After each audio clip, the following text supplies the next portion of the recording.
नारायणं नमस्कृत्य नरं चैव नरोत्तमं देवीं सरस्वतीं व्यासं ततो जयमुदीरयेत् मोखं करोति वाचालं पङ्गुं लङ्घयते गिरिं यत्कृपातमहं वन्दे परमानन्दमाधवं यत्कृपातमहं वन्दे परमानन्दमाधवं। श्रीशुक उवाच इति सञ्चिन्तयन् कृष्णं स्वफलकतनयोध्वनि रथेन गोकुलं प्राप्तः सूर्यश्चास्तगिरिं नृप पदानि तस्याखिललोकपाल किरीटजुष्टामलपादरेणो ददर्श गोष्ठे क्षिते कौतुकानि विलक्षितान्यब्जजबाङ्कुशाद्यै तद्दर्शनाह्लाद विवृद्ध सम्भ्रम प्रेम्णोर्ध्वरोमाश्रुकलाकुले क्षण रथादवस्कन्द्य सते स्वचेष्टत प्रभुरमुन्यङ्घ्रिरजांस्यहो इति देहभृतां यान अरथो हित्वा दम्भं भियं शुचम् संदेशात् जो हरेर्लिंग दर्शन श्रवणादिभिः। श्रील शुकदेव गोस्वामी पादंकर एई मंतव्य अक्रूरंगर आचरण उपरे जो टिप्पणी प्रदान करुछन्ति शुकदेव गोस्वामी देहभृतम यान अर्थु देहधारी विशेषकर मानव मानक निमंते यही परम पुरुषार्थ श्रेष्ठ साफल्य सर्वोच्च कर्तव्य सर्वोच्च स्थिति बा सिद्धि मानवर चरम मानविकता यह कौन नाहित्वा दंभं भियं शुचम संदेशात जो हरेर्लिंग दर्शनम संदेश ठारू आरंभ करी हरेर्लिंग दर्शन पर्यंत जहा जहा अक्रूरंगर चेष्टा एगुड़िक वास्तविक मानव निमंते चरम साफल्य तार मानव जन्म सफल हो गला तार जन्म सार्थक हो गला। आमे आलोचना करथिले काली संध्यार शेष मुहूर्त रे संदेशात आदेश निर्देश एवं संदेश संबंध रे आमे आलोचना करथिले। आदेश साधारण भाव रे कार्य रे प्रेरणा प्रदान करबा प्रेरित करबा निर्देश क्षमता सहकारे कठोर भाव रे कड़ा निर्देश कड़ा शब्दटा लगे आम निर्देश कर कड़ा निर्देश कड़ा आदेश बोलिक आम कहूनी व्यवहार जगत रे भाव को लेकिन तो व्यवहार बाहर बाटर संदेश सम्यक आदेश सम्यक कहले संपूर्ण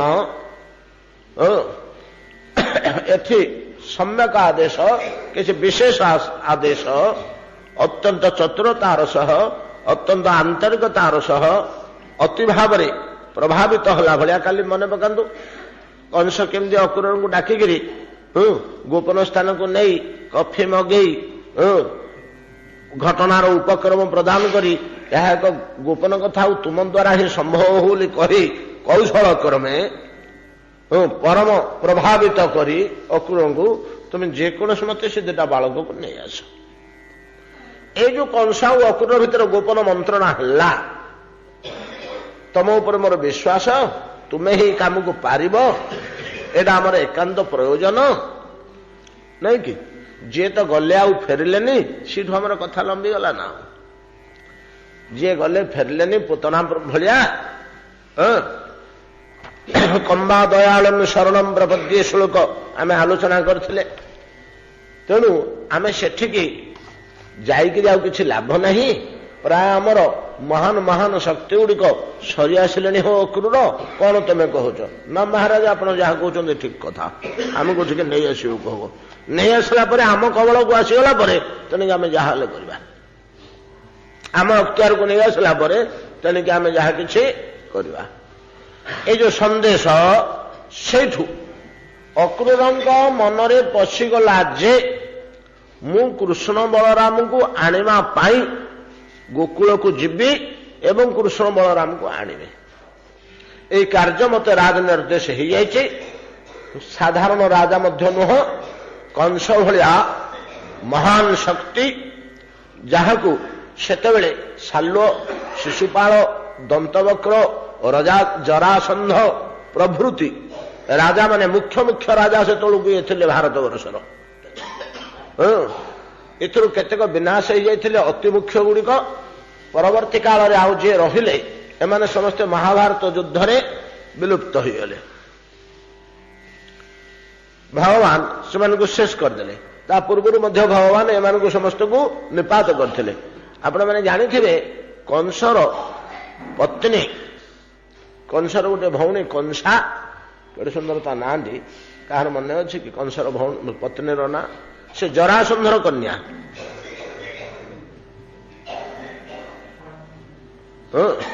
ସେ ଜରାସନ୍ଧର କନ୍ୟାକୁ କଂସ ବିବାହ କରିଥିଲେ। ତେଣୁ କଂସର ସମର୍ଥକ ହିସାବରେ ପ୍ରାୟ ଭାରତର ସବୁ ଦୁର୍ଦ୍ଦାନ୍ତ ରାଜାମାନେ ତାର ସମର୍ଥନରେ ଥିଲେ। ସବୁତକ ଦୁର୍ଦ୍ଦାନ୍ତ ରାଜା। ଅବଶ୍ୟ ତତ୍କାଳୀନ ରାଜା ଦ୍ରୁପଦ ଏବଂ ଦୁର୍ଯ୍ୟୋଧନ, ଏମାନେ ସବୁ ଦୁଇ ଚାରି ଜଣ ଆର୍ଯ୍ୟ ସଂସ୍କୃତି ସମ୍ପନ୍ନ ରାଜା। ଏମାନେ କେତେ ଦୂର କଂସଙ୍କର ସପକ୍ଷରେ ଥିଲେ କହି ହେଉନି, କିନ୍ତୁ ବିପକ୍ଷ ଥିଲା ଭଳିଆ କିଛି ଜଣାପଡୁନି। କିନ୍ତୁ ସପକ୍ଷରେ ଏମାନେ ସମସ୍ତେ ଥିଲେ। ଶିଶୁପାଳ, ଜରାସନ୍ଧ, ଦନ୍ତବକ୍ର, ଶାଲ୍ୟ ପ୍ରଭୃତି ବଡ଼ ବଡ଼ ଶକ୍ତିଶାଳୀ ରାଜା ଗୁଡ଼ାକ। ଏଭଳିଆ ରାଜାର ଆଦେଶରେ ଯେ ବାହାରିକରି ଯାଉଛନ୍ତି ମନରେ ଚିନ୍ତା କରି, ଇଏ ହେଲା ବାହାର କଥା। ଅନ୍ତର୍ଗତର କଥା ହେଲା କଣ? ଓହୋ, ଯାହାଙ୍କ କଥା 10 ବର୍ଷ ହେଲା ଶୁଣୁଛି, ଏ ସମସ୍ତ ଘଟଣା ବୋଧହୁଏ ଅକ୍ରୁର ଜାଣିଛନ୍ତି। କୌଣସି ସୂତ୍ରରୁ ଅକ୍ରୁର ମନ୍ତ୍ରୀଟେ ତ, ତାର କିଛି କମ୍ ଭିତର ବ୍ୟବସ୍ଥା ନଥିବ, ଭିତରେ ସେ ବହୁ କଥା ସଂଗ୍ରହ କରିପାରୁଥିବେ। ଅତ୍ୟନ୍ତ ଗୋପନରେ ବସୁଦେବ ନିଜ ଜନ୍ମିତ ପୁତ୍ରକୁ ନେଇ ଗୋକୁଳରେ ଛାଡ଼ି ସେଇଠୁ କନ୍ୟାଟିକି ନେଇକିରି ଆସିଥିଲେ। ଏ ଘଟଣା, ଏ ରହସ୍ୟ ବୋଧେ ଅକ୍ରୁର କୌଣସି ସୂତ୍ରରୁ ଜାଣିଛନ୍ତି। ଯେତେବେଳେ ମାତ୍ର କୃଷ୍ଣଙ୍କୁ ରାତି ଅଧରେ କୃଷ୍ଣ ଜନ୍ମ ହେଲେ, ଏଟା ଗୋକୁଳ କଥା କହୁଛି। ତା ପରଦିନ ନନ୍ଦ ଉତ୍ସବ କଲେ, ତାକୁ ନନ୍ଦୋତ୍ସବ କହନ୍ତି। ଜନ୍ମାଷ୍ଟମୀ ବାସି ଦିନ ନନ୍ଦୋତ୍ସବ। ରାତି ଅଧରେ ତ ଜନ୍ମ ହେଲେ, ଉତ୍ସବଟା ସକାଳୁ ହେଲା। ଖାଇବା ପିଇବା, ମଜା ମଜଲି, ବାଜା ବାଜଣା, ନାଚ ତାମସା, ଧୁମଧାମ, ସମସ୍ତେ ବେଶଭୂଷା ହେଇ ନାନା ପ୍ରକାରର ନାଚିଗଲେ ଗୋପୀମାନେ। ଆମ ରାଜାଙ୍କର ନନ୍ଦଙ୍କର ପରିଣତ ବୟସରେ ପୁତ୍ରଟିଏ ଜନ୍ମ ହୋଇଛି, ଏଥିରେ ସମସ୍ତେ ଭାରି ଖୁସି ହେଇ ନାଚିଗଲେ। ବେଶ ଖାଇବା ପିଇବା ହେଲା। ବଡ଼ ସୁନ୍ଦର ଭାଗବତରେ ବର୍ଣ୍ଣନା ଅଛି। ପରସ୍ପରର ମୁହଁରେ ଗୁଡ଼ ବୋଳୁଥିଲେ, ଲହୁଣୀ ବୋଳୁଥିଲେ, ମେଞ୍ଚା ମେଞ୍ଚା ଲହୁଣୀ ପରସ୍ପର ଉପରେ ଫିଙ୍ଗା ଫିଙ୍ଗି ହେଉଥିଲେ, ସର ଫିଙ୍ଗା ଫିଙ୍ଗି ହେଉଥିଲେ। ଇଏ ତା ମୁହଁରେ ସର ବୋଳୁଥିଲା, ସେ ତା ମୁହଁରେ ସର ବୋଳୁଥିଲା। ମଝି ମଝିରେ ଦୁଗ୍ଧର ପିଚିକାରି କ୍ଷୀରର ଦଉଥିଲେ, ସମସ୍ତଙ୍କ ଉପରେ ଦୁଗ୍ଧ ବୃଷ୍ଟି ହେଉଥିଲା। ଇତ୍ୟାଦି ସମସ୍ତ ଉତ୍ସବ ମହୋତ୍ସବର ବର୍ଣ୍ଣନା ଅଛି। ତା ପରଦିନ ସକାଳୁ ନନ୍ଦ ବ୍ୟତିବ୍ୟସ୍ତ ହେଇକରି ପଳେଇ ଆସିଲେ ମଥୁରା। କାହିଁକି? 2 ଦିନ ପୂର୍ବରୁ ଗୋଟେ ନୋଟିସ ଯାଇଛି କଂସଠୁ। ଯଦିଓ କଂସର ପିତାତୁଲ୍ୟ କିଏ ସେ ଆମର ନନ୍ଦ, ତ କାହିଁକିନା ସେଇ ବଂଶର, ସେ ତ ବସୁଦେବଙ୍କ ବଂଶର। ଏଠାରେ ଯାଇଛି ଯେ ନନ୍ଦ, ବର୍ଷେ ହେଲାଣି ତୋର ଖଜଣା, ବର୍ଷ ସରିବାକୁ ବସିଲାଣି, ତୁ ତୋର ପାଉଣା ରାଜଦରବାରରେ ଦାଖଲ କରିନୁ। କରଜ ରାଜା ମାନେ କର ଦିଅନ୍ତି ତ, ନନ୍ଦଙ୍କୁ କଂସ ସମସ୍ତଙ୍କୁ କରଜ ରାଜା ରୂପେ ରଖିଛି। ତା ପାଖକୁ ଗୋଟେ ନୋଟିସ୍ ଯାଇଛି, ନନ୍ଦଙ୍କ ପାଖକୁ ଗୋଟେ ଖବର ଯାଇଛି, ସିପେଇ ଯାଇ କହିଦେଇ ଆସିଛି ଯେ ଶୀଘ୍ର ଆଣିକିରି ପହଞ୍ଚେଇବୁ। କଂସର କଥା, ତେଣୁ ଯେତେ ଯାହା ସିଆଡ଼େ ଉତ୍ସବ ହେଲେ ମଧ୍ୟ ଯାହା ହଉଛି ହଉ ବୋଲି ସେ ଶକଟରେ ବିଭିନ୍ନ ଦ୍ରବ୍ୟ ଆଉ ବାକି ତାଙ୍କର ଯାହା ପାଉଣା ନନ୍ଦ ସବୁ ରେଡି କରି ରଖିଥିଲେ, ଧରିକିରି ପଳେଇ ଆସିଲେ। ଏଇଟା କୋଉ ଦିନର କଥା? କୃଷ୍ଣ ଜନ୍ମ ହେଲେ ଜନ୍ମାଷ୍ଟମୀ ଦିନ, ନବମୀ ଦିନ ନନ୍ଦୋତ୍ସବ, ଦଶମୀ ଦିନ ସକାଳୁ ପଳେଇ ଆସିଲେ। ଦଶମୀ ଦିନ ସକାଳୁ ପଳେଇ ଆସିଲେ, ପରବର୍ତ୍ତୀ ଦିନ ଏକାଦଶୀ ଦିନ ପୁତନା ଯାଇଛି।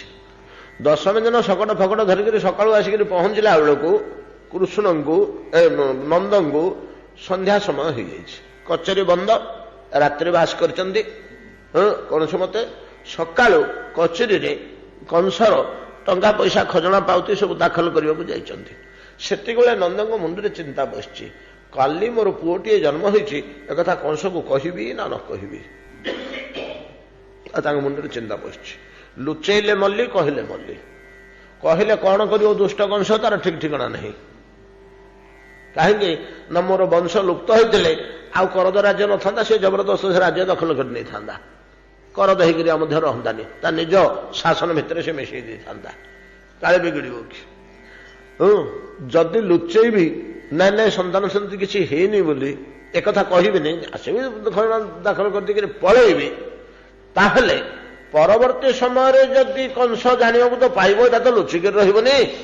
କିରେ ନନ୍ଦ, ତୋର ଗୋଟେ ପିଲା ଜନ୍ମ ହୋଇଥିଲା, ତୁ ତାର ଦିନ ଆସିଥିଲୁ, ଏଡେ ଶୁଭ ଖବରଟେ ଭଲ ଖବରଟେ କେମିତି ଜଣେଇଲୁନି ଆମକୁ? ତୋର ମତଲବ କଣ? ଭିତରେ କିଛି ତୋର ତ ଦୂଷିତତା ଅଛି ବୋଇଲେ ମହା ମୁସ୍କିଲ। ଶେଷକୁ କିଛି ରାସ୍ତା ନ ପାଇ ସାଧୁମାନେ, ଭଗବତ ଭକ୍ତମାନେ ଯେଉଁ ପଥର ଆଶ୍ରୟ ନିଅନ୍ତି, ଆହେ ଗୋବିନ୍ଦ ତୁମ ଇଚ୍ଛା, ସତ୍ୟ ପ୍ରକାଶ କରିଦେଉଛି, ତୁମ ଇଚ୍ଛା, ଯାହା ଲୁଚେଇବି କାହିଁକି? କହିଦେଲେ କଂସକୁ, ଭଗବାନଙ୍କୁ ଆଶ୍ରୟ କରି କହିଦେଲେ। କଂସ ବଡ଼ ଖୁସି ହେଇଗଲେ। ଖୁସି ହେଇଗଲା ପରେ ସେଦିନଟା କଚେରୀ କାମ ସରିଗଲା।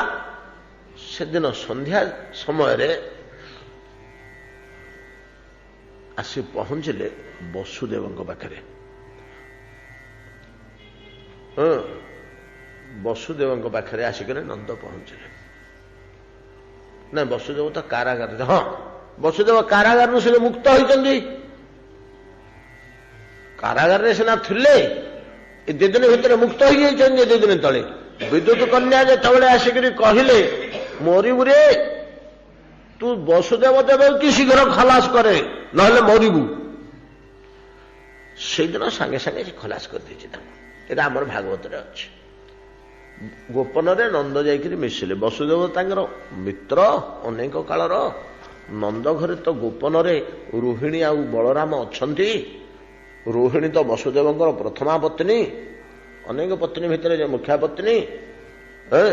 ସେ ଗର୍ଭରେ ସନ୍ତାନ ଧାରଣ କରିଥିଲେ ବୋଲି ତାଙ୍କ ଘରେ ରଖିଦେଇଥିଲେ। ବସୁଦେବ ନେଇକରି ଯେତେବେଳେ ବନ୍ଦୀ ହେବାକୁ ଆସିଲେ, ରୋହିଣୀକି ଛାଡ଼ି ଦେଇଥିଲେ ସେଠି ନନ୍ଦଙ୍କ ଘରେ। ସେ ତାଙ୍କର ଅତ୍ୟନ୍ତ ମିତ୍ର। ଯେତେବେଳେ ଯାଇ କହିଲେ, ବସୁଦେବ ଆଉ ଏମିତି ଏମିତି ଘଟଣା, ସନ୍ତାନଟି କାଲି ହେଇଛି, ପରଦିନ ରାତିରେ ଏମିତି ପୁତ୍ରଟିଏ ଜନ୍ମ ହେଇଛି। ବସୁଦେବ ଖୁସି ହେଇଗଲେ। ଖୁସି ହେଇକରି 2 ଜଣଙ୍କ ଭିତରେ ଭଲ କଥାବାର୍ତ୍ତା ଯାହା ଯେମିତି ହେଲା। ବସୁଦେବ କହିଲେ, ନନ୍ଦ ତମେ ରାତି ରାତି ପଳା, ଏଠି ରହନା। ନା ରାତିଟା କୁଆଡ଼େ ଯିବି, ରାତିଟା ରହିଯିବି, ପଳେଇବି।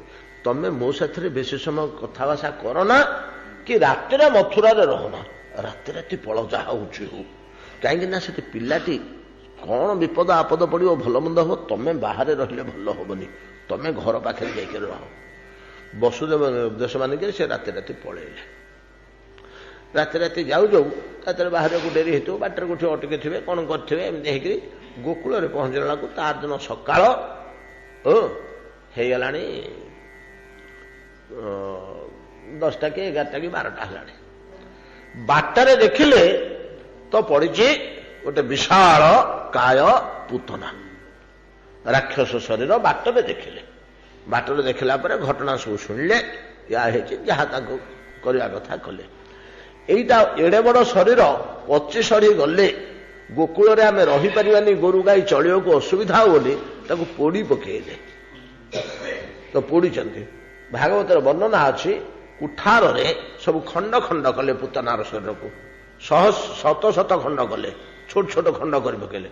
ଭିନ୍ନ ଭିନ୍ନ ସ୍ଥାନରେ ସେ ଖଣ୍ଡମାନଙ୍କୁ ବୋହି ନେଇ ସବୁ ଅଗ୍ନି ସଂସ୍କାର କଲେ, ଅଗ୍ନିରେ ଇତ୍ୟାଦି ବର୍ଣ୍ଣନା ଭାଗବତରେ ଶୁଣିବାକୁ ମିଳେ। ଯାହା ହଉ ଅକ୍ରୂର এই ପ୍ରକାର ଭାବରେ ଚିନ୍ତା କରୁଛନ୍ତି ଯେ ଏତେ ସବୁ ଘଟଣା ଘଟି ଯାଇଛି, ପୂତନା ପ୍ରଭୃତିକି ତ ପ୍ରଥମରୁ ପଠେଇକିରି କେହି ଫେରି ନାହାନ୍ତି, ସେଇଥିରୁ ଏତେ ଏତେ ଯୋଉ ଘଟଣା ଘଟିଛି ଏଗୁଡାକ ଯେ ଅକ୍ରୂରଙ୍କର କର୍ଣ୍ଣଗୋଚର ନ ହେଇଛି ଗୁପ୍ତଚର ମାଧ୍ୟମରେ ସେ ସ୍ପଷ୍ଟ ଭାବରେ ଜାଣିସାରିଛନ୍ତି ଯେ ନନ୍ଦର ପୁତ୍ର ଶ୍ରୀକୃଷ୍ଣ ବଳରାମ କୌଣସି ସମୟରେ ନନ୍ଦନନ୍ଦନ ନୁହନ୍ତି, ଏମାନେ ବସୁଦେବଙ୍କର ପୁତ୍ର। ଏବଂ ହୟତ ନାରଦଙ୍କ ସହିତ ଅକ୍ରୂର ବହୁ ସମୟରେ ମିଶିଛନ୍ତି, ନାରଦଙ୍କଠୁ ଏ ତଥ୍ୟ ବୋଧେ ପାଇଛନ୍ତି ଯେ ଆହେ ଅକ୍ରୂର ଇଏ ଅନନ୍ତ କୋଟି ବ୍ରହ୍ମାଣ୍ଡନାଥ। ନନ୍ଦଗୃହରେ ଶିଶୁ ସୁକୁମାର ଯୋଡ଼ିଏ ଯେ ଅଛନ୍ତି, ଏଇଟା ତାଙ୍କର ସୁଦୃଢ ହେଇଛି ଯେ ପୂତନା ଭଳିଆ ଶକ୍ତି, ବକା ଭଳିଆ ଶକ୍ତି ଯାଇକିରି ଫେରୁନାହାନ୍ତି, ଗୋଟେ ଛୋଟ ଶିଶୁ ହାତରେ ନିଷ୍ପେଷିତ ହେଇଯାଉଛନ୍ତି। ଗୋକୁଳରେ ତ କିଏ ଅସ୍ତ୍ର ଧରିବା ଲୋକ ନାହାନ୍ତି, ଗୋରୁ ଚରେଇବା ଲୋକ। ଇଏ ଦୁର୍ଦାନ୍ତ ରାକ୍ଷସ ଗୁଡାକ, ଆମେ ତ ବିଶ୍ୱ ବିଜୟ କରିବା ଶକ୍ତି ଆଙ୍କର ଅଛି, ଇଏ ସେଠୁ କେମିତି ହତ ହେଇକିରି ଆସୁଛନ୍ତି। ଖବର ପାଉଛନ୍ତି ଇଆଡୁ ତ ଉଡା ଖବର, ଲୋକେ ବାକେ ଆସି ବଜାରକୁ ଆସିଲେ ମଥୁରାରେ କହୁଛନ୍ତି ଯେ ଏମିତି ଏମିତି କୃଷ୍ଣ ଦୁଇ ହାତରେ ଚିରି ଦେଲେ ବଗଟାକୁ।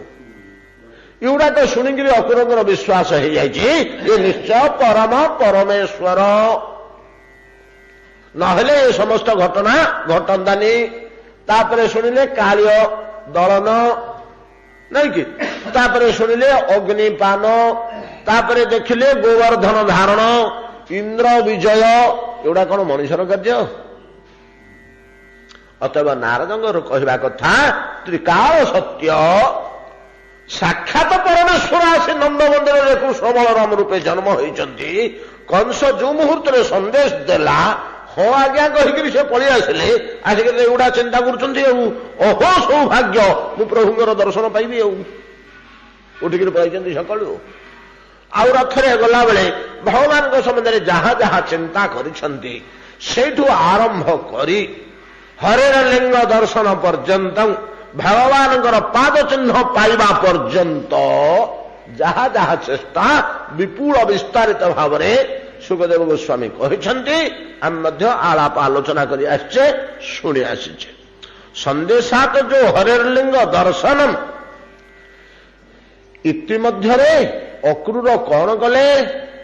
କଂସର ସନ୍ଦେଶ ପାଇବାଠୁ ଭଗବାନଙ୍କ ପାଦ ଚିହ୍ନ ଦର୍ଶନ ପର୍ଯ୍ୟନ୍ତ ଯାହା ଯାହା କାର୍ଯ୍ୟ କରିଛନ୍ତି, ଯୋଉ ଚିନ୍ତା କରିଛନ୍ତି, ଯୋଉ ଆଚରଣ କରିଛନ୍ତି, ଯୋଉ ପାଦ ସ୍ପର୍ଶ କରିକିରି ପାଦ ଧୂଳି ଦେହରେ ବୋଳି କୃଷ୍ଣ ପାଦ ଧୂଳି ଯାହା ବିଚାର କରିଛନ୍ତି, ଏଇଥିରେ ସୁଖଦେବ ଗୋସ୍ୱାମୀ କହୁଛନ୍ତି ଯେ ଲେଶ ମାତ୍ର ଦମ୍ଭ ଭିୟ ସୂଚ ୟାର ଗନ୍ଧ ନାହିଁ ଅକ୍ରୂରଙ୍କର କାର୍ଯ୍ୟକଳାପ ଭିତରେ।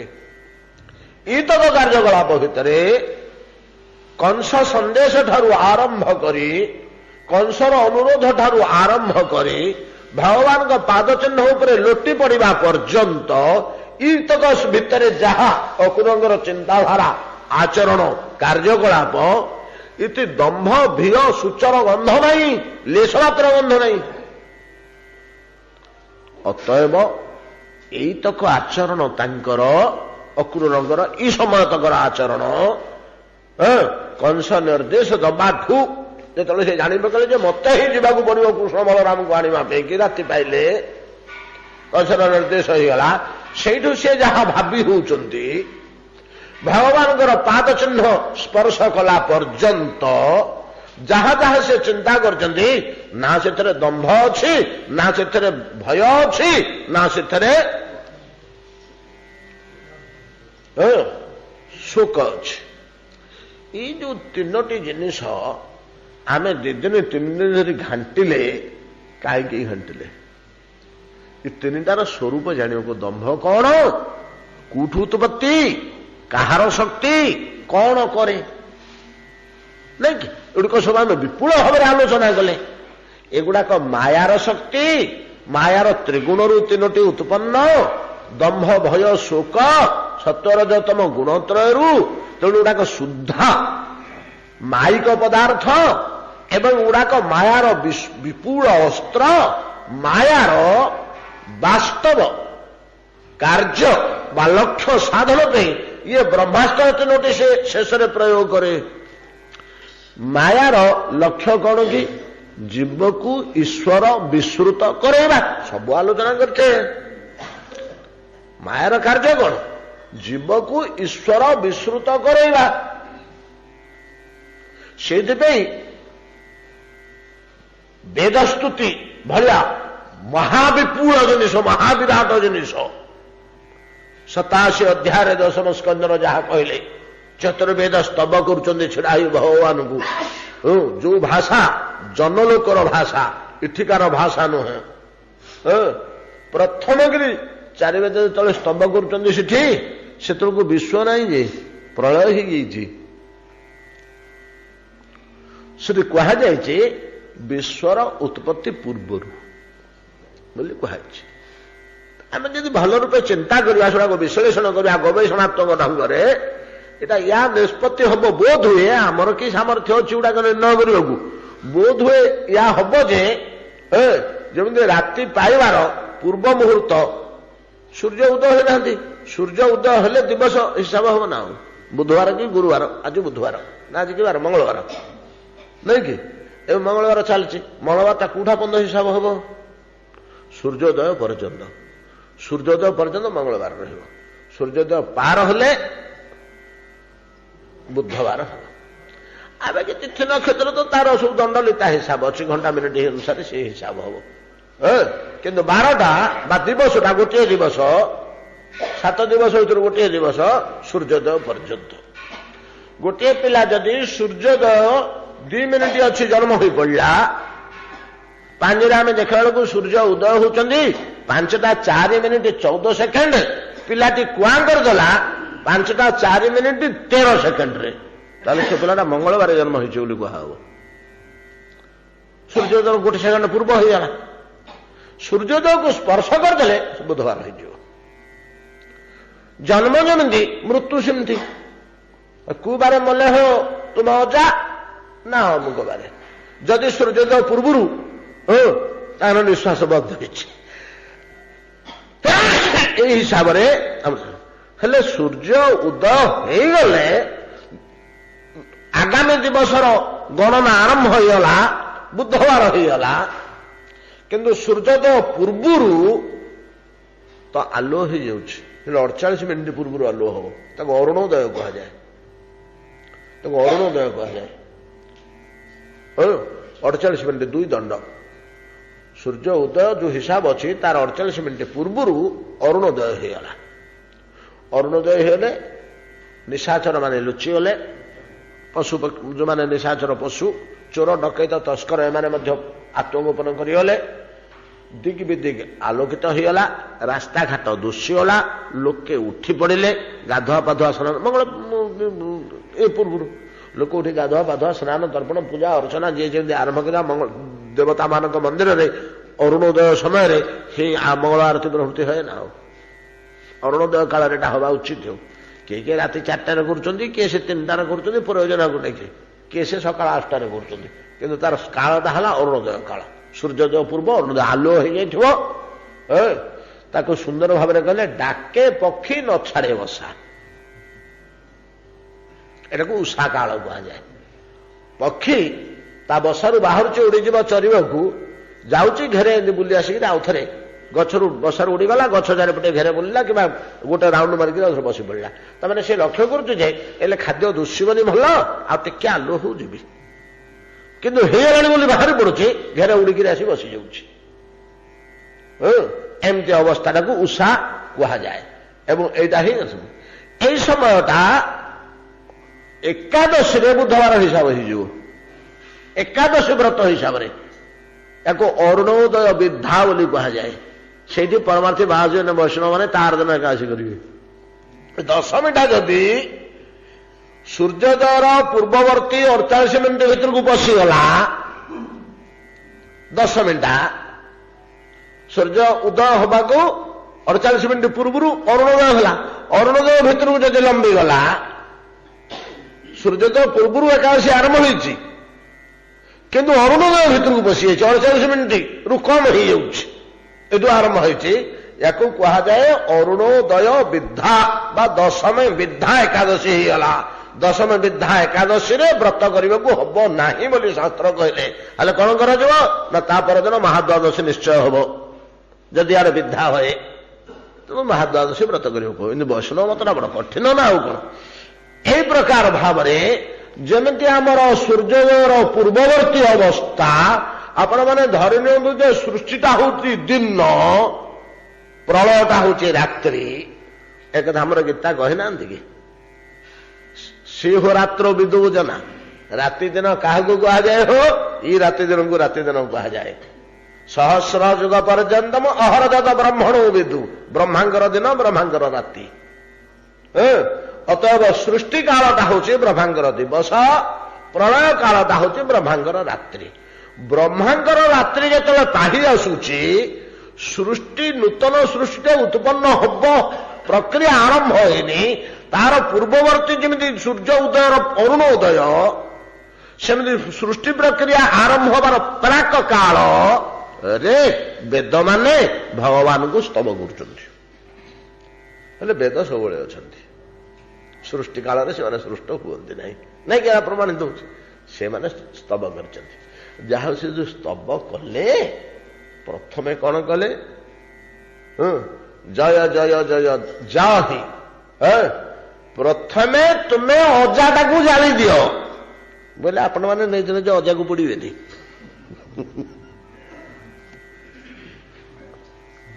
ବେଦର ନିର୍ଦ୍ଦେଶ ଭଗବାନଙ୍କ ପାଖରେ ପ୍ରାର୍ଥନା କରୁଛନ୍ତି, ପ୍ରଭୁ ଅଜାଟାକୁ ପୋଡ଼ି ଦିଅ।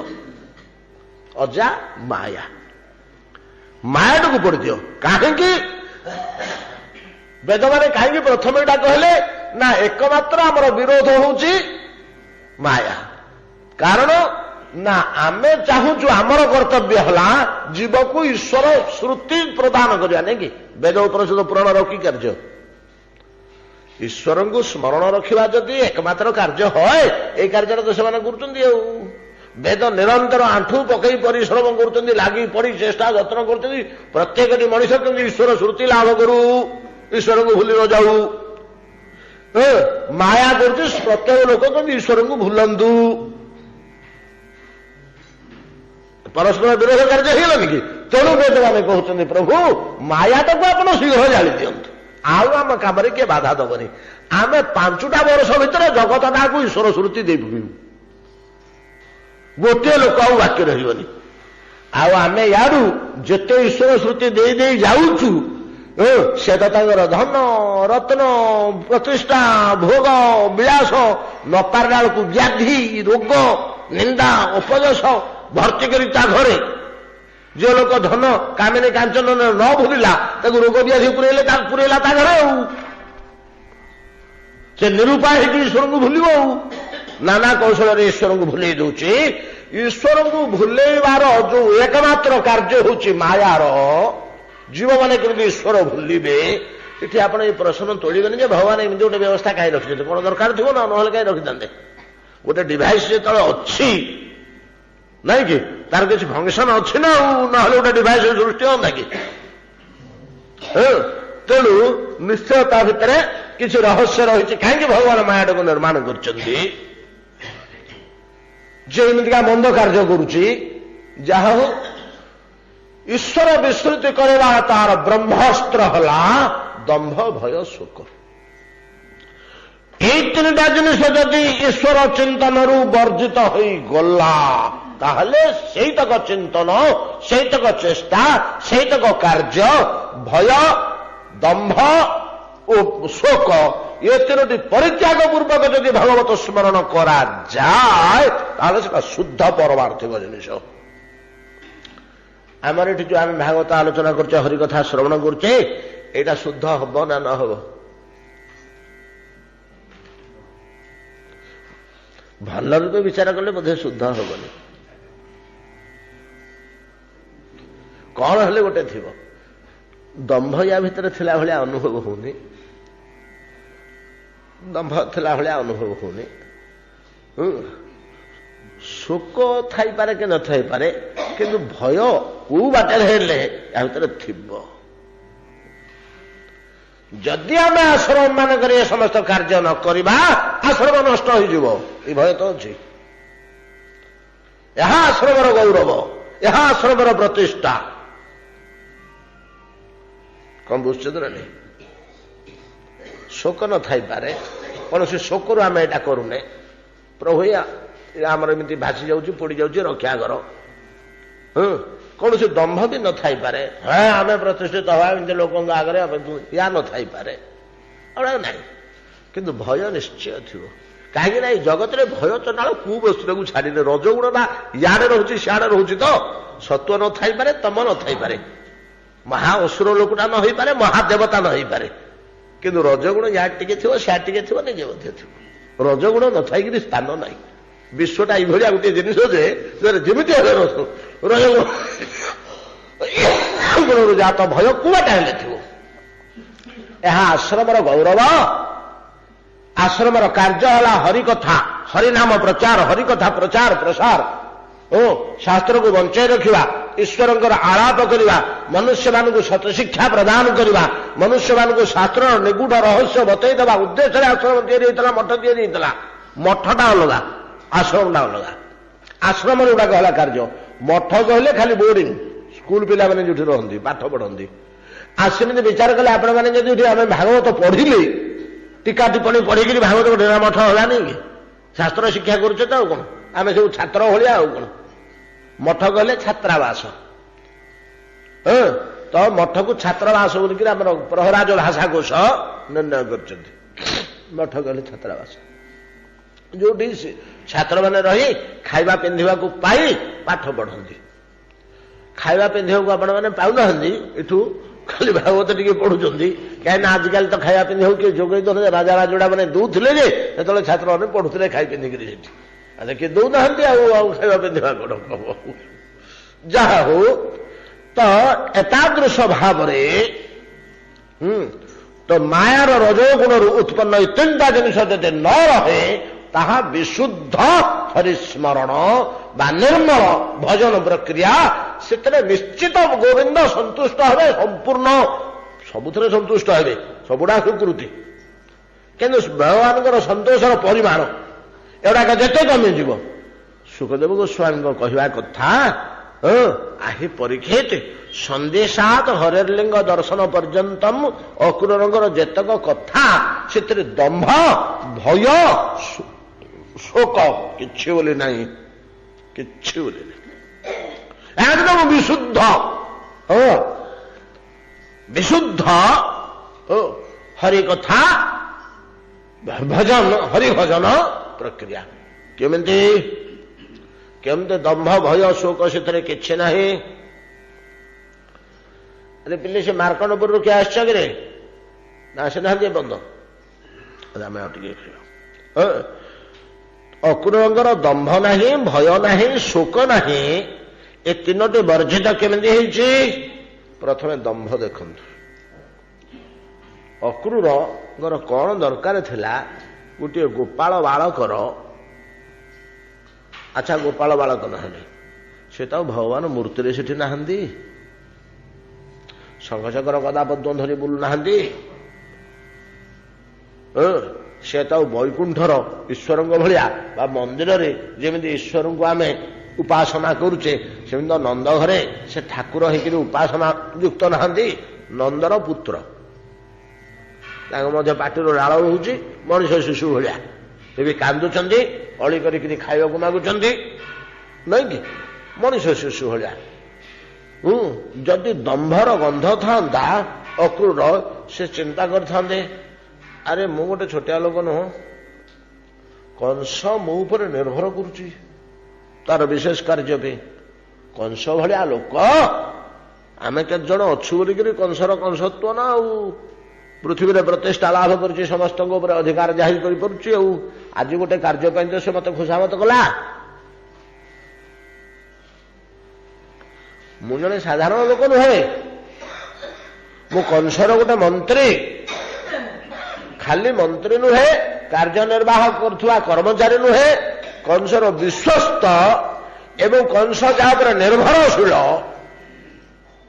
ଏ ଲୋକ ଗୁଡାକ ନ ରହିଲେ ମୋର କାର୍ଯ୍ୟ ସଫଳ ହବନି। ଏଗୁଡାକୁ ଯେକୌଣସି ମତେ ମିଠା କଥା କହି ଖୁସାମତ କରି ଟଙ୍କା ପଇସା ଦେଇ ଖାଇବାକୁ ପିଇବାକୁ ଦେଇ ସବୁ ସୁବିଧା ସୁଯୋଗ ଦେଇ ତାଙ୍କୁ ବାନ୍ଧି ରଖିବାକୁ ପ୍ରଲୋଭନରେ ଦୁର୍ଯ୍ୟୋଧନ ଯେମିତି ଭୀଷ୍ମଦ୍ରୋଣଙ୍କୁ ବାନ୍ଧିକି ରଖିଥିଲେ, ବଦ୍ଧାମି ଅର୍ଥେନ କୌରବୀ ବୋଲି ଭୀଷ୍ମ କହିଲେ, ବାନ୍ଧିକି ରଖିଛି ଆମକୁ। ପ୍ରତିଷ୍ଠା, ପ୍ରତିପତ୍ତି, ସମ୍ମାନ, ଆଦର, ଯତ୍ନ, ଅର୍ଥ, ଭୋଗ, ବିଳାସ, ପ୍ରାଚୁର୍ଯ୍ୟ ଭର୍ତ୍ତି କରିଦଉଛି। ଏ ଲୋକ ଗୁଡାକ ହାତରେ ଥିବା ଦରକାର ବୋଲିକିରି ଦୁର୍ଯ୍ୟୋଧନ ଏଥିରେ ବନ୍ଧା ହେଇକିରି ଆମେ ଅଛୁ ବୋଲି ଯେପରି ଭୀଷ୍ମ କହିଲେ, ସେମିତି ଅକ୍ରୁରଙ୍କୁ ମଧ୍ୟ କଂସ ବାନ୍ଧିକିରି ରଖିଛି। ଏ ଲୋକ ଗୁଡା ରହିଲେ ଯାଇ ତାଙ୍କର କାମ ହବ। ମନ୍ତ୍ରୀ ଯଦି ସେମିତି ଟାଣୁଆ ମନ୍ତ୍ରୀଟେ ମିଳିଲା, ରାଜା ତାକୁ କୌଣସି ମତେ ଛାଡ଼ିଦେବା ପାଇଁ କି ରାଜି ହବନି। ଷଡ଼ ଗୋସ୍ୱାମୀଙ୍କ ଭିତରେ ଆପଣମାନେ ଜାଣିଥିବେ ରୂପ ଗୋସ୍ୱାମୀ ପାଦ। ରୂପ ଗୋସ୍ୱାମୀ ପାଦ ଥିଲେ ବଙ୍ଗ ନବାବଙ୍କର, ବଙ୍ଗ ସୁଲତାନଙ୍କର। ବଙ୍ଗରେ ନବାବ କିଛି ଦିନ ରହିଲେନି କି, ସୁଲତାନ ପରେ ହେଲେ। ତ ବଙ୍ଗର ଯେ ମୁଖ୍ୟ, ଏସବୁଗୁଡାକ ଅଞ୍ଚଳ ତାଙ୍କ ଅଧୀନସ୍ଥ ଥିଲା। ତାଙ୍କ ପାଖରେ ଥିଲେ ରୂପ ସନାତନ ଦି ଭାଇ ଯାକ, ସନାତନ ଗୋସ୍ୱାମୀ ଆଉ ରୂପ ଗୋସ୍ୱାମୀ। ପରବର୍ତ୍ତୀ କାଳରେ ଯିଏ ହେଇଛନ୍ତି, ଜଣେ ହଉଛି ଦବିର ଖାସ, ଆଉ ଜଣେ ନା କଣ ତା ଟାଇଟେଲଟା ଏବେ କହୁଛି ଏখানে।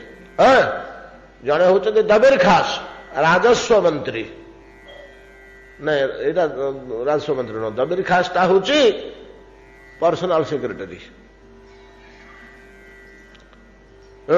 ଖାସ, ତାଙ୍କର ଖାସ ଲୋକ, ଆମେ ଯେମିତି କହୁଛେ ପର୍ସନାଲ ସେକ୍ରେଟାରୀ।